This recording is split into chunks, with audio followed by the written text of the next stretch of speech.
आपने ये देखा होगा कि एक तस्वीर सामने आई थी, उसमें ऑपोजिशन के तमाम लीडर से प्रधानमंत्री मिलते हुए दिखाई दे रहे थे। G20 के संदर्भ में, मेजबानी के संदर्भ में जो मुलाकात हुई, वो देखा आपने? भरोसे में लेने की, साथ में लेकर देश को चलने की कोशिशें होती हैं। कहीं आप उनके बारे में भी जिक्र कर दिया करिए। मेरे भाई, मेरे दोस्त, जब चाय पिला रहे हैं तो पार्लियामेंट में एक डिबेट करवा दीजिए ना।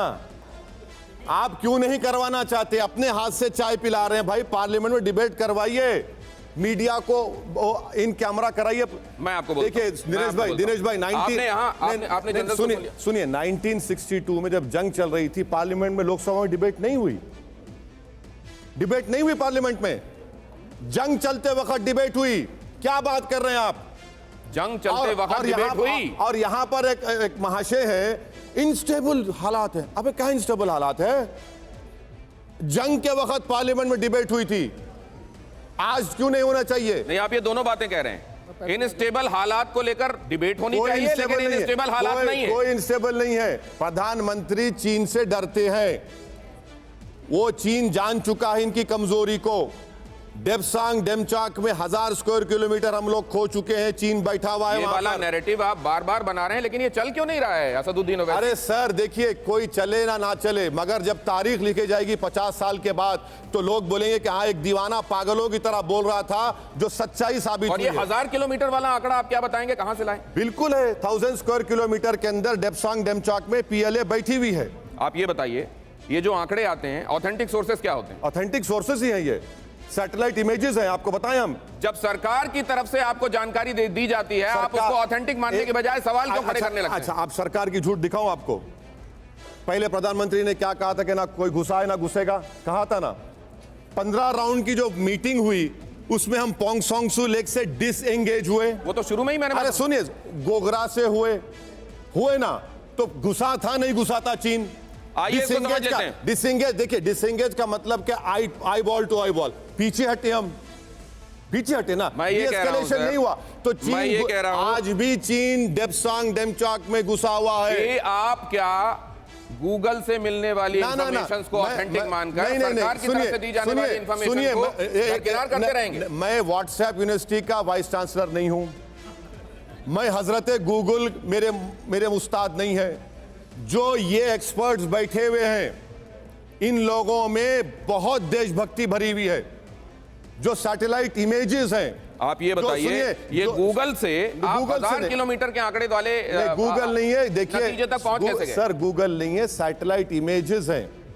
उसके बाद ही तो सरकार हरकत में आई कि सैटेलाइट, ये फोटो कहां से आई आपको? गूगल से आई है आपको? तो आपने उसको नाप के फीता से नाप लिया, आपने 1000 किलोमीटर कर दिया आपने। अभी जो आपने फोटो देखा गूगल से आई, वो बताइए कहां से है आपको? बताइए लोगों, कहां से ये फोटो आपको? वो मैक्सार सैटेलाइट ने उसको जारी किया। मैं आपसे पूछ रहा हूं, 1000 किलोमीटर, 1000, मैं आपसे क्या पूछ रहा हूं, 1000 किलोमीटर कहां से नाप लिया आपने? कहां से फीता लाया? यार ये जो एक्सपर्ट होते हैं, आपको समझ में नहीं आएगा मैथमेटिक्स। जो एक्सपर्ट, आप गए हैं, फिंगर 4 गए हैं, फिंगर 5 देखा है? सुनिए, जितने एक्सपर्ट्स हैं वो सब करके बता रहे हैं। इसीलिए तो हम कह रहे हैं ना कि हमको झूठा साबित करिए। ऑल पार्टी, कौन से एक्सपर्ट ने कहा? सुनिए, उन्होंने कहा WMCC की बैठक चल रही है, ग्रेजुअली बाकी के फेजेस भी आएंगे, वहां पर हमने वापस सवाल कहां है? दिनेश भाई, इस बात सुनिए, WMC की बैठक किस लिए हो रही है? किस लिए हो रही है? चाय पीने के लिए, ढोकला खाने के लिए? इसलिए हो रही है कि चीन घुस गया था वहां पर, डिसएंगेज करना है उसको। एक सेकंड, अब देखिए, 14 राउंड की मीटिंग 15 राउंड किस लिए हो रही है? किस लिए हो रही है? गिल्ली डंडा खेलने के लिए हो रही है? नहीं, एक सेकंड, गिल्ली क्या बात कर रहे हैं? ढोकला और चाय के लिए नहीं, लेकिन अब इसको भी समझ लेते हैं। चीन घुसा हुआ था, ये जो रॉबिन सचदेव कह रहे थे, वहीं पर बात घूम फिर कर आ गई। क्या हम LAC को समझते हैं? क्या हम समझते हैं कि हमारी डिफाइंड टेरिटरी क्या है?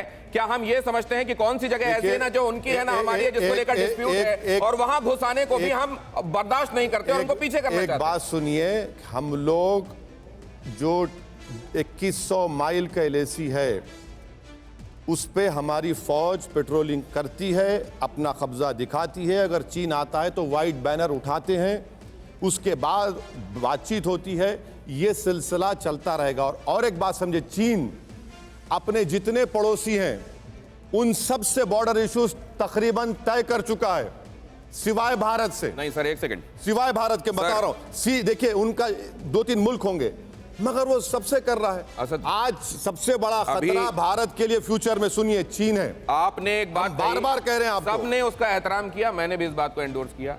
सवाल पूछने से मोराल कमजोर नहीं होता। बिल्कुल नहीं लेकिन होता। जब आप ये कहते हैं कि हमारी जमीन ली गई है तो मोराल पर असर पड़ता है। अरे कैसे पड़ेगा, कैसे पड़ेगा? इस पर भी घूम जाऊं मैं, सब लोगों से बात कर लूं? वो छोड़ दीजिए। आप अभी सुनिए, अभी आपने क्या पूछा हमसे? हमने पूछा था ना कि डिसएंगेजमेंट और D escalation, D induction. Disengagement तो हो गया है भाई साहब, डी एस्केलेशन कब होगा? डेमचौक और डेमसाक में कब चीन हटेगा? बताइए हमको। सर ये बिल्कुल सीधी सी बात है।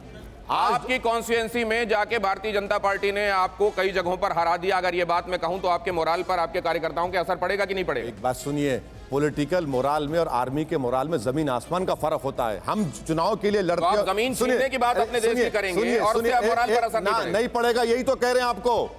ये फौजी लोगों के मोराल पर सवाल पूछने की बात और जमीन छीनने की बात दोनों एक जैसी हैं क्या? आइए आइए इस पर एक राउंड करते हैं। जरूरी आर्मी पर उठा रहे हैं, कोई आर्मी शक ही नहीं करता आर्मी पे। सच्चाई ये है कि अगर क्वेश्चन पार्लियामेंट पूछा जाए तो पूछा जाए, मगर क्रिटिसिज्म के लिए क्रिटिसिज्म करना ठीक नहीं है। कुछ अच्छी बात है उसके लिए भी आप 30 सेकंड प्रेरणा करें, और जहां आप लगता है क्रिटिसिज्म नहीं होना चाहिए। बिल्कुल जमीन छीनने की बात मोराल से जुड़ा हुआ बात। देखिए मेरा मानना यह है कि फौज को जोड़ के उसका कोई फायदा ना उठाए, उसका कोई नुकसान ना हो। फौज को अलग छोड़ दीजिएगा, जमीन के मामले हम पे छोड़ दीजिएगा, वहां आप अपना काम कीजिए, हमें अपना काम जमीन के मामले छोड़े जाने चाहिए।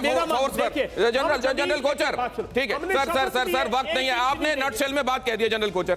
देखिए एक डेमोक्रेसी में राइट है ऑपोजिशन को भी जानने के लिए कि ग्राउंड सिचुएशन क्या है हमारे देश की, और इसीलिए अगर ये डिस्कशन की मांग करते हैं तो उसको मना नहीं करना चाहिए। But at the same time ये जो डिस्कशन है it has to be constructive. ये नहीं कि आप गवर्नमेंट को क्रिटिसाइज और गवर्नमेंट को नीचा दिखाने के लिए डिस्कशन कर रहे हैं। जानकारी के लिए डिस्कशन करें, इंफॉर्मेशन के लिए डिस्कशन करें, बिकॉज पार्लियामेंट को ही नहीं ये पूरे देश को ये हक है जानने का कि आज हमारे चाइना बॉर्डर पे क्या हो। अभी एक बात कही गई थी कि ड्यूटीज के साथ फर्ज का ध्यान रखा जाए। जमीन की बात जब कही जाती है कि हमारी जमीन चली गई या हमारी जमीन को लेकर संदेह जाहिर किया जाता है, तो ये बात मोराल से जुड़ती है नहीं जुड़ती है? सर बिल्कुल जुड़ती है। अगर कोई युद्ध के दौरान जमीन चली जाए तो बिल्कुल जुड़ती है, लेकिन अगर नॉर्मल कोर्स के दौरान अगर ऐसा कोई सिचुएशन आता है, इससे हमारी भारतीय सेना बिल्कुल डिफेक्ट है। हमारे को आप हुक्म दीजिए, दुनिया के सबसे बहादुर सैनिक हैं हमारे देश इंडिया के, और हम किसी भी दुश्मन को उसकी ज़मीन से और अपनी ज़मीन से खदेड़ भगाने में सक्षम है। अब ये बताइए, नहीं मैं सर आपसे दूसरी बात पूछना चाहता हूँ। मैं आपसे ये जानना चाहता हूँ कि ये जो विवेक का इस्तेमाल होना चाहिए ड्यूटी और फर्ज के बीच में, जो फाइन लाइन है डिमार्केशन की, कई बार वो नहीं समझी जाती या ख्याल रखा जाता है? नहीं, बिल्कुल नहीं समझी जा रही अनफॉर्चुनेटली, और पॉलिटिकल रीजन से नहीं समझी जा रही। फिर भी सर अगर मुझे आप 10 सेकंड दे, मैं ओवैसी साहब जैसे सभी लीडर से रिक्वेस्ट करूंगा कि आप जमहूरियत का सवाल जरूर रखें, लेकिन मेरे इन बच्चों के बीच में मुसलमान मत डालें। ये आप बहुत गलत कर रहे हैं। इस पूरे प्रोग्राम में आप अकेले हैं जिसने मुसलमान बीच में डाल दिया। हम इस पार्ट को डिस्कस नहीं करते। और तो ये कह रहे हैं उनके कहने का मतलब ऐसा लगा। मोराल उन्होंने मुसलमान नहीं डाला। एक नहीं, उन्होंने बोला कि मैं मुसलमान, उन्होंने कहा कि मुख्यमंत्री अगर कहेगा कि ओवैसी तो नहीं बोलेंगे इन्फॉर्मेशन। जहां तक मोराल का सवाल है, देखिए मैं एलएसी का कस्टोडियन हूं, इंडियन आर्मी एलएसी की कस्टोडियन है। आप अगर सवाल जवाब कर रहे हैं उसके ऊपर 1000 किलोमीटर नाप पा रहे हैं, मैंने तो नापा नहीं, आपने नाप लिया पहले से। क्या तरीका है भाई? कैसे आपने नापा? आपने मेरे ऊपर सवाल उठाने की कोशिश करी है। मेरा मोराल आपसे आप पे सवाल नहीं, वो सवाल नहीं उठा रहे हैं आप पे, उन्होंने पॉलिटिकल सवाल उठाया, उन्होंने बहुत क्लियर किया था आर्मी को लेकर। लेकिन सर ये बताइए, कई बार ये कहते हुए कि हम आर्मी पर सवाल नहीं उठा रहे हैं, हम देश की सेना के पराक्रम पर कोई सवाल नहीं उठा रहे हैं, क्या ये हो जाता है कि आप एक्चुअली उधर सवाल उठा देते हैं? नहीं, बिल्कुल नहीं, हरगिज नहीं, ना मेरे बुरे ख्वाब में भी नहीं। मैं बार बार जितनी बार कह रहा हूं इस प्रोग्राम में बाहर भी, मेरा सवाल देश के प्रधानमंत्री से, मेरे प्रधानमंत्री से है, मेरे प्रधानमंत्री से है कि आपने एक्शन क्यों नहीं लिया वहां पर। मेरा उनसे सवाल है, क्योंकि आर्मी, नेवी और हमारी एयर से एक सर सुनिए, ये तो प्रधानमंत्री को तय करना पड़ेगा ना कि वो क्या एक्शन लेंगे। सर एक बात बताइए, एक बात सुनिए, आप नहीं उखाड़ रहे पीएलए को, इसमें फौज को क्यों ब्लेम करेंगे खुदा ना खास्ता? अगर डेमचौक में बैठा हुआ है और भारत के प्रधानमंत्री ने कहा था कि ना कोई घुसा है ना कोई घुसेगा, आप उसी पर हम कह रहे हैं। ओवैसी साहब, आपसे मेरी एक रिक्वेस्ट है।